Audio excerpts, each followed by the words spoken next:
তো আমাদের গেমে কোনামি কিন্তু একটা নোটিশ দিয়ে দিচ্ছে, সেটা হলো যে আপনারা যারা রিজন চেঞ্জ করছিলেন, রিজন বা কান্ট্রি চেঞ্জ করছিলেন, তারা পুনরায় ওইটা আবার চেঞ্জ করে নিতে পারবেন। তো এইটা শুরু হইতে যাইতেছে মনে করেন আপনার 11 তারিখে স্টার্ট হয়ে যাবে। আপনি এই সময়ের মধ্যে আপনি আপনার রিজন পরিবর্তন করে নিতে পারবেন। তো আজকে আমি একটা জানাবো যে এই রিজন পরিবর্তনের ফলে আপনি কি কি ফায়দা পান অথবা কি কি সুবিধা আপনার পাওয়ার কথা ছিল আপনার অথবা পান নাই এরকম সুবিধা।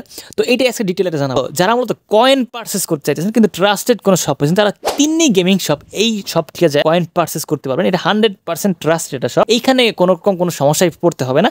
তো এই কয়েন কেনার পারচেসের ডিটেইল ভিডিওটা আমি আমার পিন কমেন্টে দিয়ে রাখবো, এখানে যে আপনি কয়েন কিভাবে কিনতে হয় ওইটা দেখে নিতে পারবেন। তো এই শপ থেকে কয়েন কেনার ক্ষেত্রে কোনো রকম কোনো সমস্যায় পড়বেন না, তো এটা গ্যারান্টি আপনার ভাই দিতেছে। তো চলুন কথা না বলে ভিডিওতে যাওয়া যাক। আপনারা কিন্তু কয়েকদিন আগে একটা রিউমার শুনে আপনার অনেকেই আপনারা জাপান সার্ভার চয়েস করে নিয়েছিলেন। তো জাপান সার্ভার চয়েস করে নেওয়ার ফলে হয়েছিল কি, বর্তমানে যারা বিডি সার্ভার আছে তারা কিন্তু অনেকেই অনেক রকম অনেক কিছু মিস করছে। তো এইখানে আপনি যদি দেখেন, এইখানে মূলত আপনার কয়েন ছিল, এইখানে প্রতিদিন লগ ইন করার সাথে সাথে আপনি 10 কয়েন পেয়ে যাবেন। তো এইটা আপনারা মিস করতেছেন যারা মূলত জাপান সার্ভার চলে গেছে। দ্বিতীয়ত আপনারা অ্যাড দেখে প্লেয়ার নিতে পারবেন, তো এইটাও আপনারা মিস করতেছেন। তো এইটা গেল। তো আপনারা জাপান সার্ভারে গেছিলেন এই লক্ষ্যে যে এইখানে কিছু মানে আপনার জিপি পয়েন্ট দিয়ে কিছু আপনার কয়েন কিনা যায়। তো এই কয়েন কেনার আশায় আপনার জাপান সার্ভারে গেছিলেন, কিন্তু আমার জানা মতে অনেকেই আপনারা এই কয়েনটা পারচেস করতে পারেন না অথবা অনেকেই এই কয়েনটা নিতে পারেন। তো এটার কোন কারণ, মূল কারণটা হলো এটা এরকম। আপনি যখনই মনে করেন আপনি আপনার পার্মানেন্ট অ্যাড্রেস যখন জাপান না, তখন আপনি রিজন পরিবর্তনের ক্ষেত্রে আপনি জাপানিজ হয়ে যাবেন।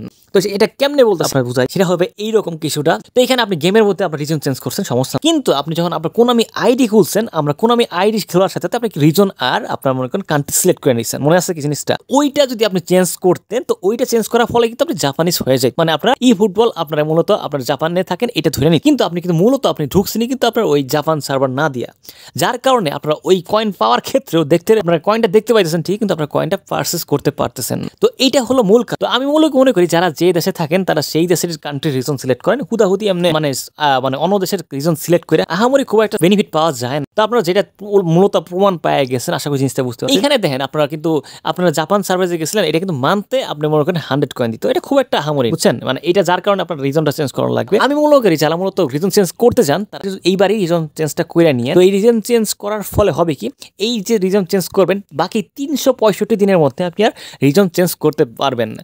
তো এই জিনিসটা মাথায় রেখে আপনি রিজনটা চেঞ্জ করে দেন।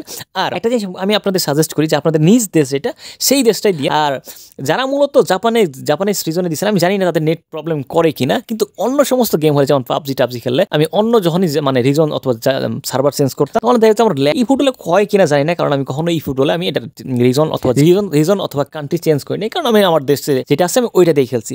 তো যারা মূলত রিজন চেঞ্জ করতে চান তারা এই সময়ের মধ্যে রিজনটা চেঞ্জ করে ফেলেন, নিজ দেশের রিজনই দিয়েন, কারণ এই দেশের রিজন হিসেবে তারা ভালো রিওয়ার্ড দিতেছে। আপনি কয়েন প্রতিদিন পাইতেছেন 10 কয়েন করে, খারাপ কি? প্রতিদিন আপনি অ্যাড দেখে পাইতেছেন, খারাপ না, তো দিয়ে দিতে পারেন। তো আসলে জিনিসটা বুঝতে পারছেন। তো আজকে ভিডিও এই পর্যন্ত, ভিডিও ভালো সাবস্ক্রাইব করতে বেল আইকন প্রেস করতে অসংখ্য